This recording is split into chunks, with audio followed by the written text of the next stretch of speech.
নমস্কাৰ বন্ধুসকল, welcome to my YouTube channel Assam career job. আজি পুনৰ আপোনালোকৰ বাবে দুটা বিভাগত ৩৭৮০টা পদ লৈ আনিছোঁ, চাকৰি লৈ আনিছোঁ।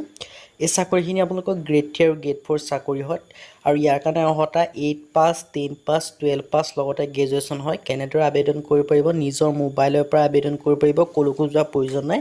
কি কৰিব পাৰিব, লগতে কোৱালিফিকেশ্যন কিমান হয়, অৰ্হতা কিমান হয়, সকলোখিনি কথা এই ভিডিঅ'যোগে আলোচনা কৰা হ'ব।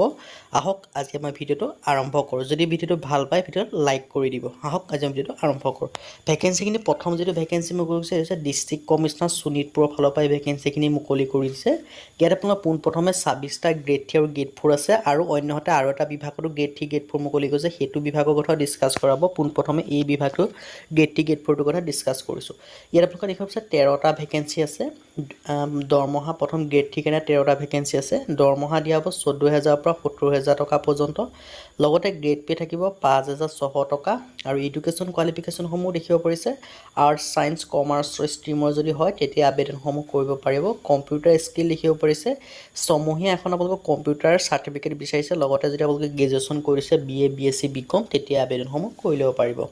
আৰু ইয়াত আপোনালোকে দেখিব পাৰিছে গ্ৰেড 4ৰ কাৰণে আছে 12,000 পৰা 52,000 টকা দৰমহা দিয়া হ'ব। 3,900 টকা আপোনালোকৰ গ্ৰেড পে থাকিব। আৰু কোৱালিফিকেশ্যন বিচাৰিছে মিনিমাম 8 পাছ, 10 পাছ, 12 পাছ হ'লেও আবেদনসমূহ কৰি ল'ব পাৰিব। বয়সৰ সময়সীমা দিয়া আছে 18 পৰা 40 বছৰৰ ভিতৰত হ'লে আপোনালোকে আবেদনসমূহ কৰিব পাৰিব। কিন্তু আপোনালোকে এজ ৰিলেক্সেশ্যনসমূহো পাব।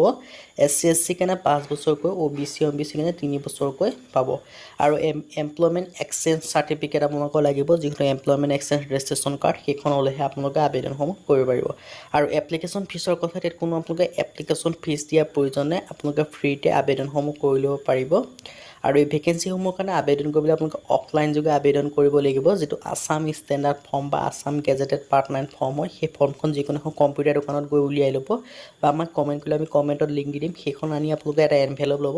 এনভেলপটোত এই যিটো এড্ৰেছ দেখিছে অফিচৰ বা ডিষ্ট্ৰিক্ট কমিশ্যনাৰ শোণিতপুৰ বুলি লিখি এনভেলপটোত আপোনালোকৰ যিখন আছাম ষ্টেণ্ডাৰ্ড ফৰ্ম হয় সেই ফৰ্মখন পঠাই দি পেলাই আবেদনসমূহ কৰি ল'ব পাৰিব। আৰু সেই ফৰ্মখনৰ লগত আপোনালোকে এইখিনি ডকুমেণ্টছ পঠাই দিব লাগিব জেৰক্স কৰি। এজ প্ৰুফৰ কাৰণে আপোনালোকে বাৰ্থ চাৰ্টিফিকেট বা SSLC এডমিট কাৰ্ড হ'লেও হ'ব। আৰু প্ৰুফ অফ এডুকেশ্যন কোৱালিফিকেশ্যনৰ কাৰণে আপোনালোকে যিটো পাছ কৰিছে, মেট্ৰিক হ'লে মেট্ৰিক, যিটো 12 হ'লে 12 আৰু 8 পাছ হ'লে 8 পাছ। আৰু অল মাৰ্কশ্বিট যিটো SSLC, যদি আপোনালোকে গ্ৰেড 3 কৰিছে তেতিয়া আপোনালোকৰ SSLC মাৰ্কশ্বিট দিব লাগিব গ্ৰেড 3 এপ্লাই কৰিবলৈ। গ্ৰেড 4 কাৰণে 8 পাছ হ'লেই হ'ল, আপোনালোকে 8 পাছখন দিব পাৰে বা 10 পাছ হ'লে 10 পাছ দিব পাৰে, 12 পাছ হ'লে 12 পাছসমূহ দিব পাৰে। আৰু আবেদনৰ লাষ্ট ডেট দিয়া আছে 25 এপ্ৰিল পৰ্যন্ত আপোনালোকে আবেদনসমূহ কৰি ল'ব পাৰিব। আপোনালোকৰ 25 এপ্ৰিল পৰ্যন্ত আবেদনসমূহ কৰি ল'ব পাৰিব।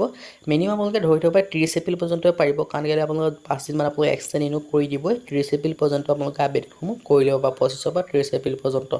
আৰু যিটো আপোনালোকৰ 2 নম্বৰ বিভাগ আছে সেই বিভাগটোৰ কথা আলোচনা কৰিছোঁ। যিটো 2 নম্বৰ বিভাগ আহিছে সেইটো হৈছে ষ্টাফ চিলেকশ্যন কমিশ্যন। SSC আণ্ডাৰত ভেকেঞ্চিখিনি আহিছে। ইয়াৰ কাৰণে আপোনালোকে দেখিব পাইছে 3712টা আছে। গ্ৰুপ C ভেকেঞ্চি আছে, ডাটা এণ্ট্ৰি অপাৰেটৰ আৰু ডাটা এণ্ট্ৰি DO ভেকেঞ্চি আছে। আৰু ইয়াৰ কাৰণে অৰ্হতাসমূহ মাত্ৰ 12 পাছ হয়। আৰু পে স্কেলসমূহ আপোনালোকে দেখিব পাৰিছে এটা ভালেই দিয়া হ'ব। 19,900 পৰা 63,200 টকা পৰ্যন্ত আপোনালোকে পে স্কেল পাব। আৰু 25,500 পৰা 81,100 টকা পৰ্যন্ত আপোনালোকে পে স্কেল পাব পাৰে। আৰু পে লেভেলো আপোনালোকে দেখিব পাইছে এটা ভালেই দিয়া হ'ব। আৰু ইয়াৰ কাৰণে আপোনালোকৰ অৰ্হতাসমূহ কিমান হ'ব মই সেই কথা আপোনালোকক জনাই দিছোঁ। এজ লিমিটৰ প্ৰথমে কৈ দিছোঁ, এজ লিমিট 18 পৰা 27 বছৰলৈকে দিয়া আছে। আৰু আপোনালোকে এজ ৰিলেক্সেশ্যনসমূহ পাব। SC, ST কাৰণে 5 বছৰকৈ, OBC কাৰণে 3 বছৰ, PWD কাৰণে 10 বছৰকৈ এজ ৰিলেক্সেশ্যনসমূহ পাব। PWD OBC কাৰণে 13 বছৰ এজ ৰিলেক্সেশ্যন আৰু PWD SC, ST কাৰণে 15 বছৰ এজ ৰিলেক্সেশ্যন। আৰু EXAMৰ কাৰণে আপোনালোকে 3 বছৰকৈ এজ ৰিলেক্সেশ্যনসমূহ আপোনালোকে এই ভেকেঞ্চিটোৰ ক্ষেত্ৰত পাব। আৰু ডাটা এণ্ট্ৰি অপাৰেটৰ কাৰণে বিচাৰিছে 12 ষ্টেণ্ডাৰ্ড হ'ব লাগিব, তাকে ছায়েন্স ষ্ট্ৰীমৰ হ'ব লাগিব। আৰু LDC JSA ইয়াৰ কাৰণে মাত্ৰ 12 ষ্টেণ্ডাৰ্ড হ'লে হ'ল, মানে 12 পাছ কৰিলেই হৈ গ'ল। আৰ্টছ ছায়েন্স বুলি কোনো কথা নাই, কিন্তু ডাটা এণ্ট্ৰি অপাৰেটৰ কাৰণে ছায়েন্সৰ হ'ব লাগিব। বাকী LDC JSA কাৰণে 12ত যদি আপোনালোকে আৰ্টছ কমাৰ্চ যিয়ে নহওক আপোনালোকে পাছ কৰিলে আবেদনসমূহ কৰি ল'ব পাৰিব। এই আবেদনসমূহ কৰিবলৈ আপোনালোকে এপ্লিকেশ্যন ফিজ দিব লাগিব। SC, ST, PWD EXAMৰ কাৰণে কোনো ফিজ দিব নালাগে।